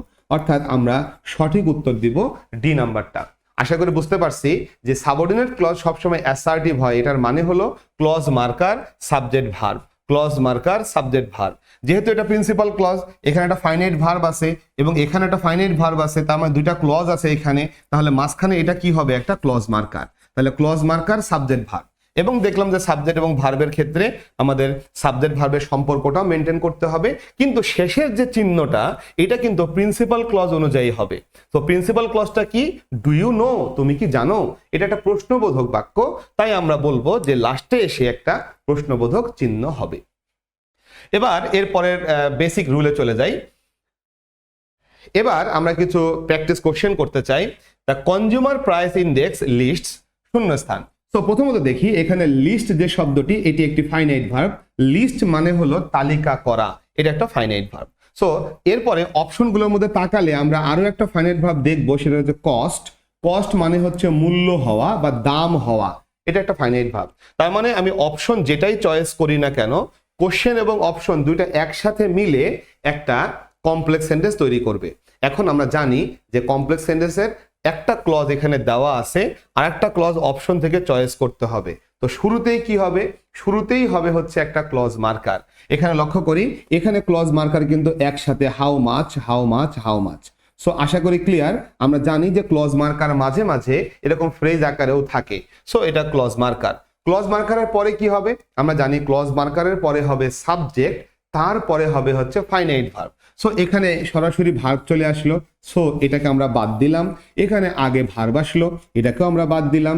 এখানে এভরি কার আসলো, এটা হতে পারে কারণ সাবজেক্ট হতে গেলে নাউন বা নাউন ফ্রেজ লাগতে পারে, কিন্তু এখানে আবারও ভার্ব আসলো, তাই এটাকে বাদ দিলাম। বোঝাই যাচ্ছে সি নম্বর ছাড়া আর কোনোটা কিন্তু উত্তর হয় না। আশা করি আমাদের রুলটা বুঝতে কোনো সমস্যা হচ্ছে না, যে সাবঅর্ডিনেট ক্লজ মানেই হলো ক্লজ মার্কার। এই যে এখানে ক্লজ মার্কারটা একটা ফ্রেজ আকারে ক্লজ মার্কার, এবং তারপরে লাগবে সাবজেক্ট, এখানে ভার্ব, এখানে ভার্ব, এখানে ভার্ব। তার মানে সি নম্বর হওয়া ছাড়া আর কোনো রাস্তা আমাদের নাই। এবার 2 নম্বরে চলে আসে। এখানে 2 নম্বর কোশ্চেনে লক্ষ্য করি যে to the foreign observer it was never actually clear dash the power in many governments of the. এই কোশ্চেনটা দেখা অনেকের কিন্তু ভয় ভীতি লাগবে আর কি, যে ঘটনাটা কি ঘটলো, এটা কই থেকে কই গেল, মিনিংটা কোথায় গেল। ভয় পাওয়ার একটা কারণ আছে, বাট আমি যদি এখানে মজার একটা বিষয় দেখাই, এইখানে ইট ওয়াজ, এখানে একটা ফাইনাইট ভার্ব কিন্তু আমাদের আছে, ওয়াজ হলো ফাইনাইট ভার্ব। ওকে, অপশনগুলোর মধ্যে আমি যদি তাকাই আরো একটি ফাইনাইট ভার্বের চেহারা স্রোত দেখা যাচ্ছে আর কি। সো আমরা কিন্তু একটা ফাইনাইট ভার্ব পেয়ে যাচ্ছি। তাহলে এখন কথা হলো যে আমি যখন দুইটা ফাইনাইট ভার্ব নিয়ে কাজ করলাম, তার মানে এখানে একটা ক্লজের ঘটনা ঘটছে, কমপ্লেক্স সেন্টেন্স হচ্ছে। অপশনগুলো বলতেছে হ্যাঁ আমি তো একটা ক্লজ মার্কার দিছি, হুম বা হু বা হু বা হু। তার মানে আমরা নিশ্চিত হয়ে গেলাম যে একটা ক্লজ মার্কার আসছে, সাবঅর্ডিনেট ক্লজ হচ্ছে। এখন ক্লজ মার্কারের পরে কি হবে, ক্লজ মার্কারের পরে হবে সাবজেক্ট, তারপরে হবে ফাইনাইট ভার্ব। এখন এই হুম তো সাবজেক্ট হতে পারে না, তাহলে আমাকে হুমের সাথে অবশ্যই একটা সাবজেক্ট দিতে হবে। এখানে হুমের পরে আর কোনো সাবজেক্ট নাই, হুম তো সাবজেক্ট হতে পারে না, তাহলে হুমের পরে সাবজেক্ট দিতে হবে। এখানে সাবজেক্ট নাই। হু সাবজেক্ট হতে পারে, কিন্তু সাবজেক্টের পরে তো ডিড দেখা যাচ্ছে, ডিড হ্যাভ তো কখনো হয় না, হ্যাড হয়। হু হ্যাড, কিন্তু ডিড হ্যাভ কোথা থেকে আসলো, হু হ্যাড, হ্যাঁ এটা ঠিক আছে। হু ডু হ্যাভ, এইটা তো হয় না। তার মানে সঠিক উত্তরটা হু হ্যাড দেওয়া ছাড়া আর কোনো রাস্তা কিন্তু আমাদের হাতে নেই। কারণ গ্রামারে আমরা জানি যে হ্যাভের পাস্ট টেন্স কিন্তু হ্যাড, ডিড হ্যাভ কখনো হয় না। সো হ্যাভের পাস্ট টেন্স কিন্তু হ্যাড, ডিড হ্যাভ কখনো হয় না। আবার প্রেজেন্ট হলে শুধু হ্যাভ হয়, ডু হ্যাভ কখনো হয় না। তার মানে উত্তর বি নম্বর ছাড়া আর কোনোটা কিন্তু হচ্ছে না। এখন এখানে ক্লজ মার্কারের পরে সাবজেক্ট নাই কেন, কারণ এই ক্লজ মার্কার হু আমরা আগেই বলেছি নিজেই সাবজেক্ট হতে পারে, সেই জন্য এখানটায় হু এর পরে আর কোনো সাবজেক্ট দেখা যাচ্ছে না। চলে আসে এর পরেরটাই। রুল নাম্বার হচ্ছে 6। যদি কোনো সাবঅর্ডিনেট ক্লজ কখনো সাবজেক্ট হিসেবে ব্যবহৃত হয়, একটা সাবঅর্ডিনেট ক্লজ সাবজেক্ট হিসেবে ব্যবহৃত হয়ে গেছে, তখন আমরা সেই সাবঅর্ডিনেট ক্লজটাকে বলি সাবজেক্ট ক্লজ। যেহেতু সে সাবজেক্ট, তাহলে তার নাম কি হবে, সাবজেক্ট ক্লজ। একটা সাবঅর্ডিনেট ক্লজ নিজেই কি হয়ে গেছে, সাবজেক্ট হয়ে গেছে, তাহলে সেই ক্লজটার নাম কি হয়ে যাবে, সাবজেক্ট ক্লজ। অনেক সময় এটাকে নমিনাল ক্লজ বলা হয়, অনেক সময় এটাকে নমিনাল দ্যাট ক্লজও বলা হয়। সো যার নাম নমিনাল ক্লজ সেটা হচ্ছে সাবজেক্ট হিসাবে ব্যবহৃত একটা সাবঅর্ডিনেট ক্লজ। ওকে, তো মনে রাখতে হবে যখন এরকম একটা সাবঅর্ডিনেট ক্লজ সাবজেক্ট হিসেবে ব্যবহৃত হয়, তখন প্রিন্সিপাল ক্লজে কিন্তু আরেকটা সাবজেক্ট আসে না, কারণ প্রিন্সিপাল ক্লজের সাবজেক্ট তো একটা সাবঅর্ডিনেট ক্লজ। সেখানে আর একটা সাবজেক্ট আসবে কোথা থেকে? সাবজেক্ট তো একটা থাকবে। আমি আবারও বলতেছি, যখন একটা সাবঅর্ডিনেট ক্লজ একটা প্রিন্সিপাল ক্লজের কি হয়? সাবজেক্ট হয়, তখন প্রিন্সিপাল ক্লজে কিন্তু আর একটা সাবজেক্ট থাকে না, তবে প্রিন্সিপাল ক্লজের ফাইনাইট ভার্ব থাকে এবং সেই ফাইনাইট ভার্বটা হয় থার্ড পারসন সিঙ্গুলার নাম্বারে। আমি আবারও বলতেছি, থার্ড পারসন সিঙ্গুলার নাম্বারে হবে।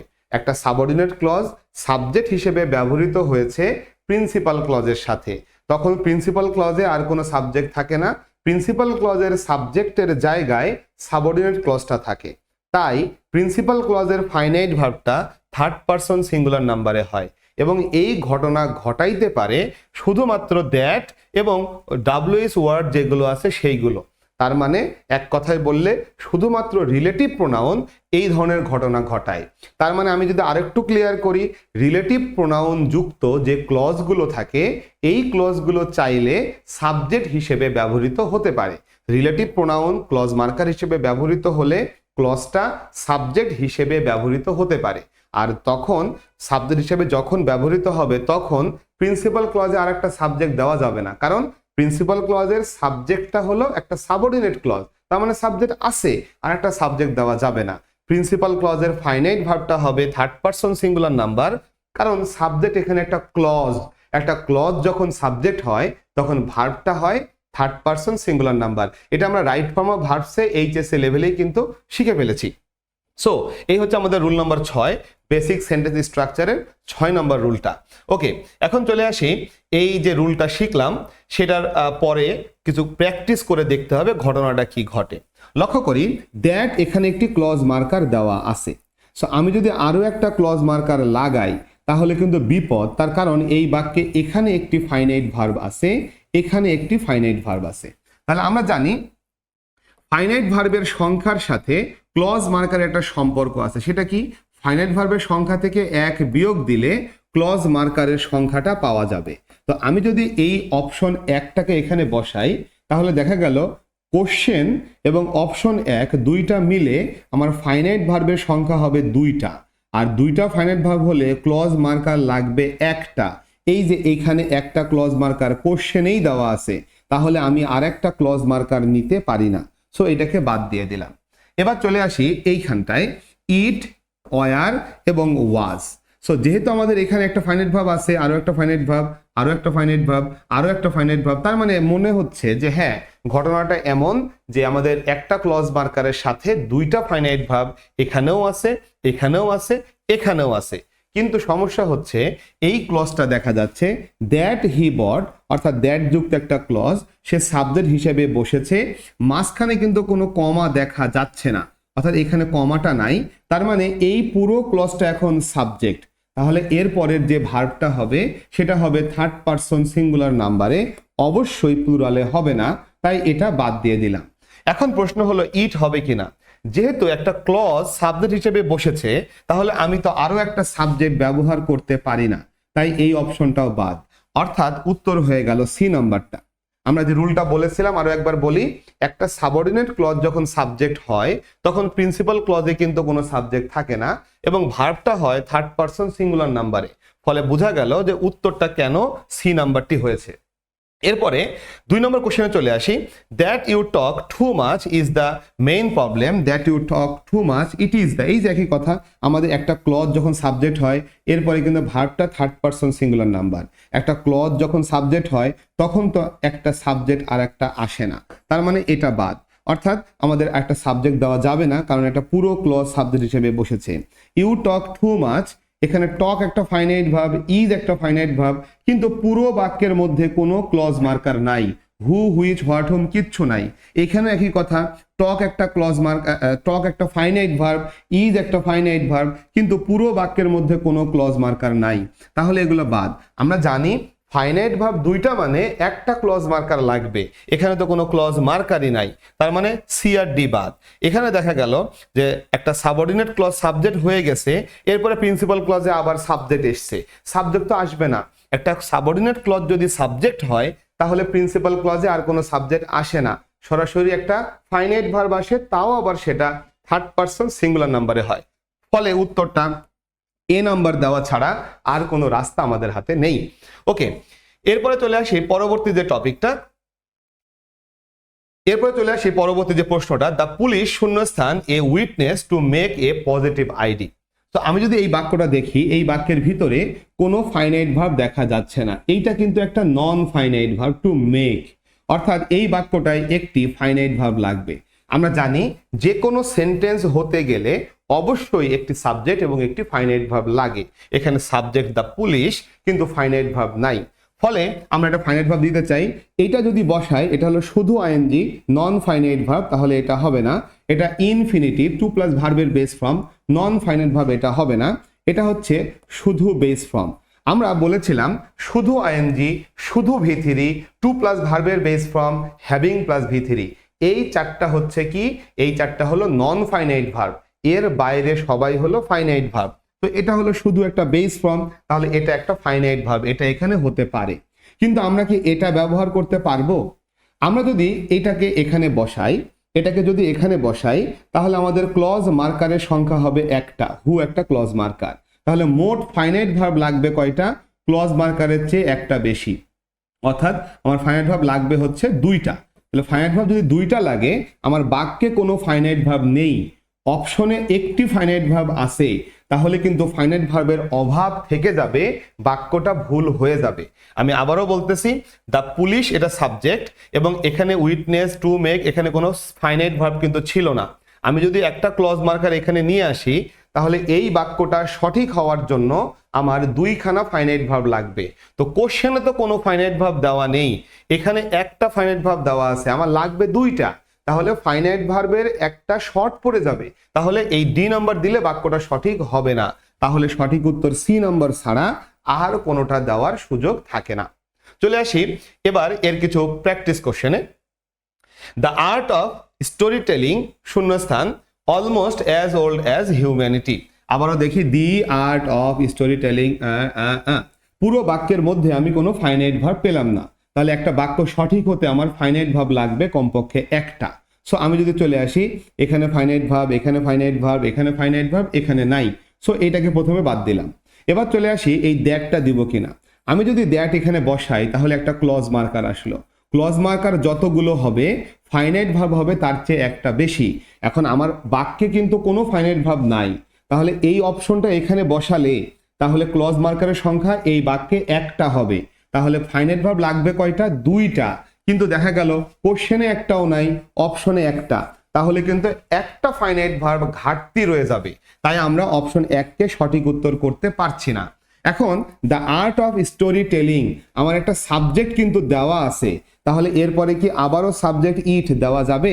যাবে না, তাহলে এটাও বাদ, রইল বাকি একটা, উত্তর আমাদের ওইটা, অর্থাৎ সঠিক উত্তর হবে বি নাম্বারটা।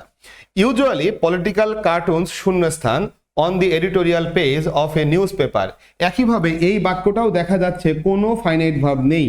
সো যেহেতু কোনো ফাইনাইট ভার্ব নেই, আমাদের আগে ফাইনাইট ভার্ব খুঁজতে হবে। এইটা একটা নন ফাইনাইট ভার্ব, তাহলে এটা প্রথমে বাদ।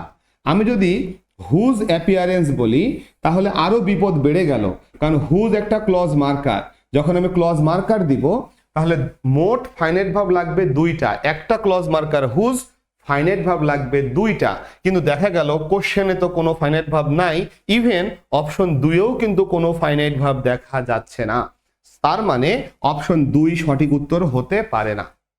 আবার আমি যদি অপশন 4 নেই, তাহলে একটা ক্লজ মার্কার পেয়ে গেলাম, তাহলে একটা ক্লজ মার্কারের জন্য মোট ফাইনাইট ভার্ব লাগে হচ্ছে দুইটা, কোশ্চেনে একটাও নেই, কোশ্চেনে কোনো ফাইনাইট ভার্ব নেই, অপশনে একটা ফাইনাইট ভার্ব আছে, তার মানে উত্তর যদি আমি ডি নাম্বারকে করি, তাহলে একটা ফাইনাইট ভার্ব শর্ট পড়ে যাবে, তাহলে আমরা ডি নাম্বারটা উত্তর করতে পারলাম না, রয়ে গেল একটা, উত্তর হলো ওইটা।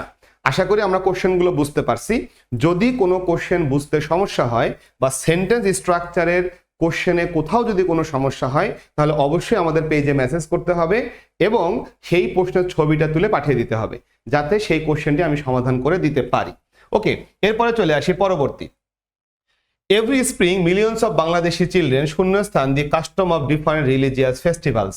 একইভাবে এই বাক্যটার ভিতরেও কোথাও কোনো ফাইনাইট ভার্ব দেখা যাচ্ছে না, তাহলে বাক্য সঠিক হতে গেলে একটা ফাইনাইট ভার্ব লাগবে, শুধু ING non finite verb, infinitive non finite verb, তার মানে এই দুইটো প্রথমে বাদ। এইটা একটা ফাইনাইট ভার্ব, ওকে।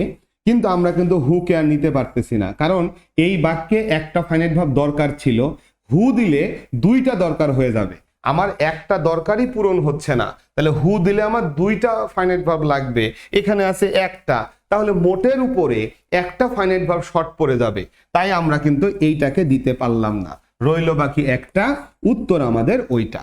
এবার চলে আসি কোশ্চেন নম্বর 4-এ, inflation the most talk about issue of recent times become a major hindrance in the economy of Bangladesh. এই কোশ্চেনটা লক্ষ্য করলে দেখা যাবে আমাদের সাবজেক্ট হচ্ছে ইনফ্লেশন, আমাদের সাবজেক্ট হলো ইনফ্লেশন এবং এইখান থেকে বাকি অংশটা আছে, তো এছাড়া বাক্যের ভিতরে আর কোথাও কোনো কিছু দেখা যাচ্ছে না। যদি এইখানে আমরা দেখি টক, এটাকে একটা ফাইনাইট ভার্ব মনে হতে পারে, কিন্তু ইস্যু শব্দটা হলো নাউন, টক অ্যাবাউট হচ্ছে এই নাউনের মডিফায়ার, তার মানে এটা অ্যাডজেক্টিভ ফ্রেজ আকারে বসেছে। আমাদের ফাইনাইট ভার্ব এখানে একটাই, বিকাম।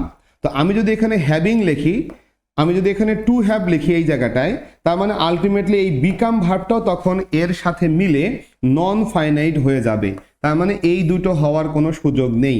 হ্যাভিং প্লাস V3 বা two plus have plus V3 কিছু একটা, এরা সবাই তখন নন ফাইনাইট হয়ে যাবে।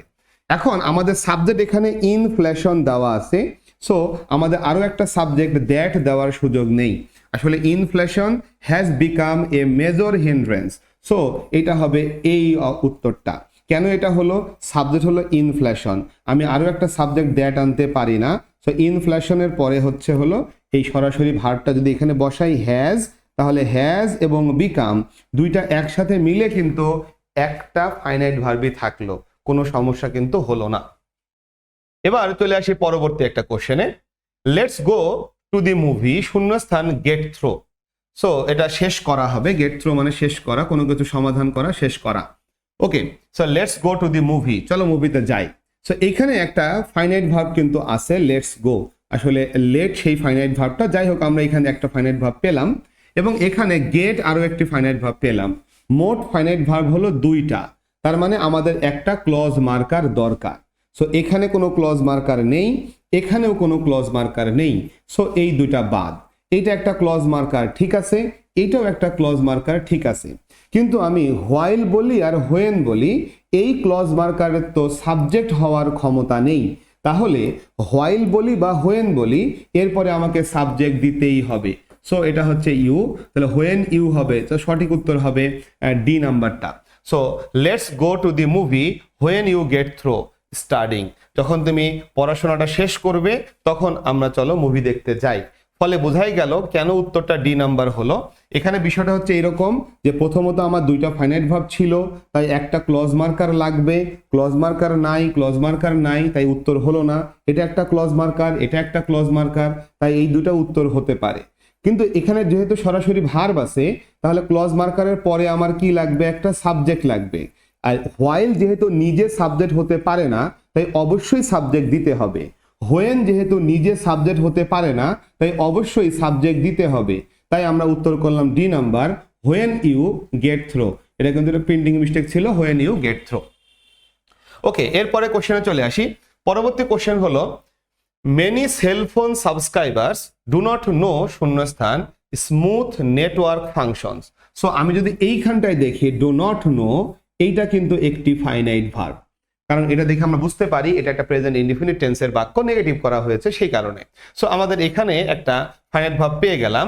এবার চলে আসি, missed call hinder, that missed calls hinder, that hinders, that miss call, এরকম। ফলে আমি যদি এখানে বলি হিন্ডার, হিন্ডার, হিন্ডার্স, এবং এখানেও হিন্ডারিং বা কিছু একটা আছে, এইগুলো কিন্তু আসলে হিন্ডার কিন্তু একটা ভার্ব। হিন্ডার মানে কোনো কিছুকে বাধাগ্রস্ত করা, কোনো কিছুকে আটকায় দেওয়া, পিছিয়ে ফেলা, এরকম। ফলে হিন্ডার যেহেতু একটা ভার্ব, তাহলে আমরা কিন্তু এখানে একটা ফাইনাইট ভার্ব পাচ্ছি, এখানেও পাচ্ছি, শুধু এইখানটায় পাচ্ছি না, তবে আমার এখানে একটা ক্লজ মার্কার পাচ্ছি। সো আমাদের কোশ্চেনে একটি ফাইনাইট ভার্ব আছে, তো আমি যদি অপশন ডি কেই এখানে বসাই, তাহলে একটা ক্লজ মার্কার চলে আসবে। তাহলে একটা ক্লজ মার্কার মানে মোট ফাইনাইট ভার্ব লাগবে দুইটা, ক্লজ মার্কার যতগুলো ফাইনাইট ভার্ব তার চেয়ে একটা বেশি লাগবে। সো আমার কিন্তু এই অপশন ডি কোনো ফাইনাইট ভার্ব দিল না আর কি। মিস কলস হিন্ডারিং, মিস কল, কল কিন্তু নাউন এখানে, তার মানে আলটিমেটলি এখানে উত্তর করলে আমাদের একটা ফাইনাইট ভার্বের সংখ্যা কম হয়ে যাবে। এখন চলে আসি এইখানে মিস কল হিন্ডার, যদি এইটা ওখানে বসাই তাহলে আরো একটি ফাইনাইট ভার্ব চলে আসলো, মোট ফাইনাইট ভার্ব হয়ে যাবে 2টা, কিন্তু কোনো ক্লজ মার্কার নেই, তাহলে এটা হবে না।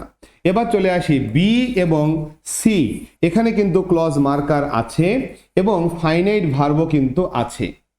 এবার আমাকে ভাবতে হবে যে উত্তর আসলে সি এবং ডি এর ভিতরে আমরা কোনটাকে নিব। আমরা বলছিলাম এরকম যদি হয় দ্যাট হিন্ডার্স, তার মানে এই দ্যাটটা কিন্তু সাবজেক্টের কাজ করেছে। আর এখানে বলেছিলাম যে দ্যাট মিসড কল হিন্ডার, এখানে দ্যাট কিন্তু সাবজেক্টের কাজ করেনি, বরং সাবজেক্ট হচ্ছে মিসড কলস, মিস কলগুলো, তার মানে এটা হলো সাবজেক্ট। এখন প্রশ্ন হলো এই দ্যাটটা সাবজেক্টের কাজ করবে নাকি করবে না। দ্যাট যদি সাবজেক্টের কাজ করে তাহলে উত্তর হবে বি, আর দ্যাট যদি সাবজেক্টের কাজ না করে তাহলে আমার একটা সাবজেক্ট দিতে হবে, সেটা হলো মিসড কল। মনে আছে আশা করি আমি বলছিলাম হু সবসময় সাবজেক্টের কাজ করে, হুইচ সাবজেক্ট অবজেক্ট দুইটারই কাজ করতে পারে। হোয়াট সাবজেক্টের কাজ করতে হলে ক্লজটাকে প্যাসিভ হতে হবে। আর দ্যাটের কথা বলছিলাম দ্যাট যদি সাবজেক্ট হতে হয় তাহলে দ্যাটের আগে একটা নাউন থাকতে হবে। এখানে দ্যাটের আগে কিন্তু কোনো নাউন নাই, তার মানে এখানে যে দ্যাটটা বসবে সেই দ্যাট কিন্তু সাবজেক্ট হতে পারবে না। দ্যাট সাবজেক্ট হতে হলে দ্যাটের আগে নাউন থাকা লাগে, এখানে কিন্তু কোনো নাউন নাই, তাহলে দ্যাট সাবজেক্ট হবে না। আমরা বলবো উত্তর হবে সি নাম্বারটা। আশা করি আমরা যে নিয়মগুলো শিখেছি সেটা দিয়ে সুন্দর করে উত্তরগুলো সলভ করা যাচ্ছে। এই ক্লাসটি যে কোচিং সেন্টারগুলোতে হয়েছে, আমার দৃঢ় বিশ্বাস আমি যে রুলগুলো যেভাবে দেখিয়েছি হয়তোবা এভাবে না দেখানোর ফলে অনেক কোশ্চেন বুঝতে সমস্যা হবে। রুলগুলো ঠিকই আছে, কিন্তু এই রুলের সাথে বেশ কিছু বিষয় জড়িত, সেই কথাগুলো ক্লিয়ার না হওয়ার কারণে অনেক কোশ্চেন বুঝতে সমস্যা হবে। এই যে বললাম যে ক্লজ মার্কার সাবজেক্ট হতে পারে কারা কারা, হু হতে পারে, হুইচ হতে পারে, হোয়াট হতে পারে, দ্যাট হতে পারে। হোয়াট আর দ্যাটের বিষয়টাও জানিয়েছি।